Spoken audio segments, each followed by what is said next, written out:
2025 జూన్లో జరిగిన బదిలీలలో బదిలీ అయిన ఉపాధ్యాయులు పలు రకాల ఇబ్బందులు ఎదుర్కొంటున్నారని AP JAC non relievers teachers association నాయకులు ఆవేదన వ్యక్తం చేశారు.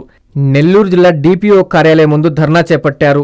ప్లకార్డులు చేతపట్టి బదిలీ అయిన ఉపాధ్యాయులను రిలీవ్ చేయాలని, తమకో న్యాయం ఎంటీఎస్లకు ఓ న్యాయమా అంటూ నినాదాలు హోరెత్తించారు.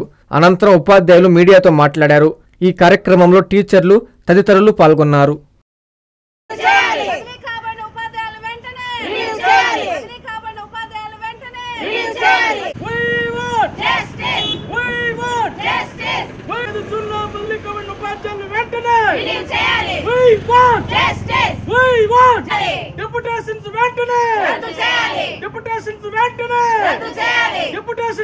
హజరత్ అండి, నేను ఆంధ్రప్రదేశ్ టీచర్స్ ఫెడరేషన్ జిల్లా ప్రధాన కార్యదర్శిగా ఉన్నాను.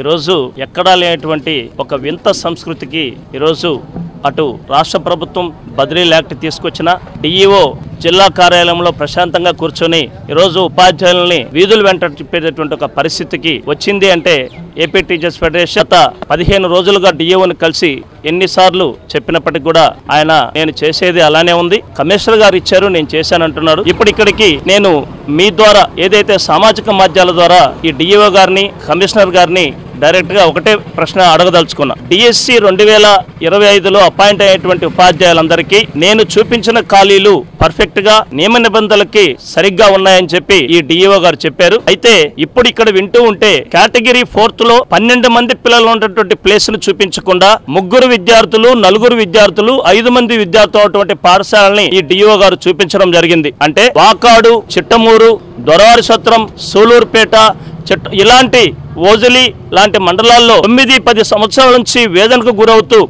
ఒక పక్క విద్యార్థులకు చక్కటి బోధన చేస్తూ ఒక పక్క సమాజానికి భావి భారత పౌరులుగా బిడ్డలు తయారు చేస్తూ ఈ రోజు 9 సంవత్సరాలు 10 సంవత్సరాలు పనిచేసి 10 ఏళ్ల చట్టంలో వాళ్ళు బయటకు వస్తే వాళ్ళ దగ్గరికి మీరు డిఎస్సి ఉపాధ్యాయుల్ని పంపించకుండా మీరు అంతరంగమైన సంబంధాలతో ఆర్థికమైన ప్రలోభాలకు లోనయ్యి ఈ రోజు మీరు వేకెన్సీలు చూపించలేదు. కాబట్టి మొట్టమొదటిగా ఈ ఉపాధ్యాయులందరినీ తక్షణమే మీరు రిలీవ్ చేయాల్సిన అవసరం ఉంది. లేని పరిస్థితుల్లో మీరు ఆ కుర్చీలో కూర్చునే అర్హత కూడా మీకు లేదని ఈ యొక్క ఏపీ టీచర్స్ ఫెడరేషన్ శిబిరం నుంచి డిఓ గారిని డైరెక్ట్ గా క్వశ్చన్ చేస్తూ ఉన్నా. అదే పరిస్థితుల్లో కేటగిరీ 3లో రెడ్డిపాలెం అనేటటువంటి ఒక పాఠశాల తప్ప 10 రోజులు ఉండేది, ఇంకన్నీ కరెక్ట్ గానే పెట్టాము, ఎక్కడ తప్పు చేయలేదన్నారు. చెల్లకూరు మండలం, అదే విధంగా ఇప్పుడు బిడ్డలు చెప్పినటువంటి వాకాడు, సూలూరుపేట, తడ, డివి సత్రం, అన్నం సముద్రంపేట అన్నిట్లో 12, 14, 15 బిడ్డలు విద్యార్థులు పాఠశాల ఉన్నప్పటికీ కూడా ఆ వేకెన్సీలు చూపించలేదు. దీని వెనుక మీ ఉద్దేశం ఏంటి? అదే విధంగా రాపూర్ మండలంలో 2-3 విద్యార్థులు ఉండే చోట, అదే విధంగా 2-3 ఉపాధ్యాయులు పనిచేసే చోట మీరు వేకెన్సీలు ఇచ్చారు. ఇక్కడ ఈ బిడ్డలు వాకాడు మండలం, తడ, డివి సత్రం మండలాల్లో 65 పిల్లల నుండి కేవలం ఒక పిఎస్హెచ్ఎం మాత్రమే ఇక్కడ పనిచేస్తుంటే ఆ వేకెన్సీలు మీరు ఎందుకు చూపించలేదు? 150 నుంచి 160 మంది ఈ రోజు ఇక్కడ ట్రాన్స్ఫర్లు తీసుకొని రిలీవర్ లేకుండా ఉన్నారు. అయితే మాకొచ్చిన అంచనా మేరకు డిఎస్సిలో 75 మంది క్లస్టర్ ఉన్నారు, ఆల్రెడీ క్లస్టర్ 40 మంది ఉన్నారు, 0 టీచర్లు విద్యార్థులు ఉన్నటువంటి టీచర్లు 30 మంది ఉన్నారు. మొత్తం సరిపోతారు. కాబట్టి తక్షణం మీరు ప్రత్యామ్నాయ ఏర్పాట్లు ఏం చేసుకుంటారో మాకు తెలియదు. ప్రభుత్వం ద్వారా విద్యా వాలంటీర్లు ఇచ్చుకుంటారా, లేకపోతే అక్కడ టీచర్లు బలి తీసుకొని ఈ పాఠశాలకు ఇస్తారా, ఏమి చేస్తారో మాకు తక్షణం ఈ యొక్క వేదిక నుంచి మీరు గాని సమాధానం చెప్పలేని పరిస్థితుల్లో, పరిష్కారం చూపని పక్షంలో ఆల్రెడీ ఆంధ్రప్రదేశ్ టీచర్స్ ఫెడరేషన్ రేపటి నుంచి 48 గంటల దీక్షకి మేము ఆల్రెడీ సిద్ధపడి ఉన్నాం. ఇక్కడ ఈ రోజు పరిష్కారం చూపని పక్షంలో 45 గంటల దీక్షకు కూడా జనరల్ సెక్రటరీగా నేనే రేపు దీక్షలో కూర్చొనబోతున్నాను. తక్షణమే ప్రభుత్వం డిఈఓ అందరినీ బేషరతుగా రిలీవ్ చేసి వాళ్ళు కోరుకున్న పాఠశాలకు పంపించాలని ఏపీ టీచర్స్ ఫెడరేషన్ పక్షాన మేము కోరుతూ ఉన్నాం. నా పేరు మాధవి, నేను దొరవారి సత్రం మండలం బూదూరు పాఠశాలలో పనిచేస్తున్నాను. నేను ఇటీవల 2025 బదిలీల్లో అప్లై చేసుకున్నాను.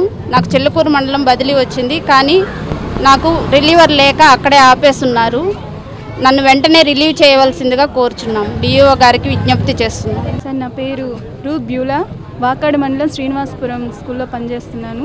నేను 2014 డిఎస్సిలో 2016 జూన్ 1న అక్కడ జాయిన్ అయ్యాను. ఇప్పటికి 9 సంవత్సరాలు పూర్తయి 10వ సంవత్సరంలో ఉన్నాను సార్. 8 సంవత్సరాలు కంపల్సరీ ట్రాన్స్ఫర్ అన్నప్పుడు 9 సంవత్సరాలు పూర్తయినా కూడా మమ్మల్ని ట్రాన్స్ఫర్ అయినా కూడా మమ్మల్ని రిలీవ్ చేయకుండా ఉండడం అన్నది ఎంతవరకు న్యాయమో అర్థం కావట్లేదు. మమ్మల్ని ఖచ్చితంగా రిలీవ్ చేయండి, డిఓ గారిని అభ్యర్థిస్తున్నాము. మమ్మల్ని రిలీవ్ చేయాలి సార్, రిలీవ్ చేయాలి. ఇంత కష్టపడ్డాము, వస్తుంది అని ఆశపడ్డాం, వచ్చింది, మమ్మల్ని రిలీవ్ చేయకుండా మమ్మల్ని ఇక్కడే ఇబ్బంది పెట్టడం అనేది చాలా ప్రభుత్వమే కదా సార్ మమ్మల్ని రిలీవ్ చేయాల్సింది. ప్రభుత్వం రిలీవ్ చేస్తే, ప్రభుత్వం ఆర్డర్ ఇస్తే మమ్మల్ని రిలీవ్ చేస్తామని ఎంఈఓ అంటున్నారు. కమిషనర్ చెప్తే డిఓ రిలీవ్ చేస్తామని, డిఓ చెప్తే ఎంఈఓ రిలీవ్ చేస్తానంటున్నారు. మరి మేము ఎవరిని అడగాలి? ఎంఈఓ దగ్గరికి నేను సాయంత్రం పోతే మీ డిఓ దగ్గర నుంచి లెటర్ తెచ్చుకోండమ్మా పర్మిటెడ్ అని, మేము రిలీవ్ చేసేస్తామని సార్ అంటున్నారు. మరి ఎంఈఓ డిఓ దగ్గరికి వస్తే కమిషనర్ చెప్పాలంటున్నారు. మరి ఎవరు చెప్తే మాకు రిలీవ్ అవుతారో? మమ్మల్ని ఖచ్చితంగా రిలీవ్ చేయకపోతే మేము ఇక్కడ నుంచి ఇది కొనసాగిస్తూనే ఉంటాము. రిలీవ్ అయినంత వరకు మేము ఇక్కడ నుంచి కదలమని తెలియజేసుకుంటున్నాం sir. Anjani Srikaram Nellore municipal corporation పరిధిలో ఆత్మకూరు బస్టాండ్ నుంచి అతి సమీపంలో నుడా మరియు రెరా అప్రూవల్ తో 60 ఎకరాల mega gated community venture Anjani శ్రీకరం. Our project highlights top class amenities అయిన club house, children's play area, parks, swimming pool, gym, walking tracks తో పాటు ఓవర్ హెడ్ ట్యాంక్, ప్రతి ప్లాట్ కి వాటర్ ట్యాప్ కనెక్షన్, ఇలా అన్ని అధునాతన సౌకర్యాలతో ఇళ్లని ఆనుకుని వెంటనే ఇండ్లు నిర్మించుకున్నటకు సిద్ధంగా ఉన్న venture Anjani Srikaram. Clear title మరియు డాక్యుమెంటేషన్ తో బ్యాంక్ అప్రూవల్ కలిగి పెట్టుబడికైనా ఇండ్లు నిర్మించడానికైనా బెస్ట్ వెంచర్ అంజనీ శ్రీకరం. మన పిల్లల బంగారు భవిష్యత్తు కొరకు భూమిపై పెట్టుబడి పెడదాం. అదే సరైన మార్గం. అదే మన శ్రేయాలు అయితే మరింత నమ్మకం. మీ సొంత ఇంటి కలకు నేడే శ్రీకారం చుట్టండి అంజనీ శ్రీకరంతో. సైట్ విజిట్ కొరకు నేడే సంప్రదించండి. Shriya real estate private limited, Magunta layout, Nellore.